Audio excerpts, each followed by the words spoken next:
Friends, skill ఉంటే ఒక తన్ను తన్నించుకోవడానికైనా రెడీ. ఒక మెకానిక్ ఫ్రిడ్జ్ని తన్నాడు, కానీ మీ మైండ్ షాక్కి గురవుతుంది. ఈ కథ విని మీ స్కిల్స్ ఎలా మాస్టర్ చేయాలో తెలుసుకోండి. ఒక లైక్ చేసి సబ్స్క్రైబ్ చేయండి. ఒక చిన్న ఊరిలో ఒక కుటుంబం ఉంది. వాళ్ళ ఇంట్లో ఒక ఫ్రిడ్జ్ ఉంది, అది పాడైపోయింది. ఒకరోజు ఒక ఆంటీ ఒక మెకానిక్ని ఫ్రిడ్జ్ మెకానిజం కోసము పిలుస్తుంది.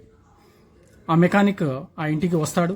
ఆ కిచెన్లో ఉన్న ఫ్రిడ్జ్ని ఆ హాల్లోకి తీసుకొని వస్తాడు. ఆ తర్వాత ఆ ఫ్రిడ్జ్ యొక్క ప్లగ్ని సాకెట్లో పెడతాడు. సాకెట్లో పెట్టి చూస్తే ఫ్రిడ్జ్ ఆన్ కాదు. ఆ మెకానిక్ ఆ ఫ్రిడ్జ్ చుట్టూ తిరగడం స్టార్ట్ చేస్తాడు. ఒక్కసారి 2 సార్లు ఇదే విధంగా తిరుగుతూ ఉంటాడు. ఆ ఆంటీకి డౌట్ వస్తుంది. ఏంటి బాబు, నీకు ఫ్రిడ్జ్ మెకానిజం వచ్చా? ఏం చేస్తున్నావు? ఉట్టిగా తిరుగుతున్నావు, ఎటువంటి పనిముట్లు తేలేదని చెప్పేసి ఆంటీ మాట్లాడడం స్టార్ట్ చేస్తుంది. అవేమి పట్టించుకోకుండా ఆ మెకానిక్ అదేవిధంగా ఆ ఫ్రిడ్జ్ చుట్టూ తిరుగుతూనే ఉంటాడు. కొద్దిసేపటి తర్వాత ఆంటీకి ఫ్రస్ట్రేషన్ వచ్చి చిరాకుతో, ఏంటి బాబు అసలు నువ్వు ఏం చేస్తున్నావు? నీకు మెకానిజం వచ్చా రాదా అని గట్టిగా అరవడం స్టార్ట్ చేస్తుంది. ఆ చిరాకుతో మెకానిక్ వెంటనే ఒక్క తన్ను తంతాడు. ఆంటీని కాదు, ఫ్రిడ్జ్ని. వెంటనే ఇంజిన్ స్టార్ట్ అవుతుంది, మోటార్ ఆన్ అవుతుంది, ఫ్రిడ్జ్లో లైట్ వెలుగుతుంది, చల్లని గాళ్ళు రావడం స్టార్ట్ చేస్తాయి, ఫ్రిడ్జ్ కూలింగ్ అవుతుంది. ఆ మెకానిక్ ఆ ఆంటీకి 1000 రూపాయలు ఇవ్వండమ్మా అని అంటాడు. అది చూసిన ఆంటీ కంగు తిని ఇలా అంటుంది, ఏంటి బాబు, మా ఇంటికి వచ్చావు, నా కళ్ళ ముందే నా ఫ్రిడ్జ్ని తన్నావు,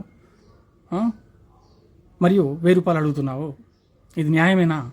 ఆ మాత్రం తనడం నాకు రాదా అని చెప్పేసి ఆంటీ అంటుంది. ఈ తనడం మాకు కామనే, రోజు మా ఆయన తాగి వచ్చి తన్నుతాడు, నేను మా ఆయన్ని తెల్లారి నేను తంతాను, ఇది మాకు కామనే, నేను 1 రూపాయను వెళ్ళిపో అంటుంది.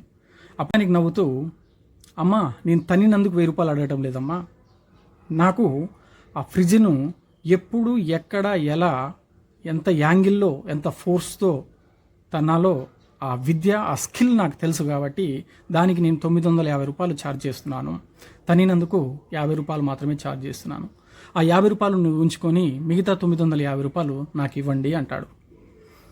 అంటే ఇది స్టోరీ అండి. అంటే ఇక్కడ మనం అర్థం చేసుకోవాల్సిన విషయం ఏమిటంటే, ఈ కథ నుంచి మనం నేర్చుకోవాల్సిన నీతి ఏంటంటే,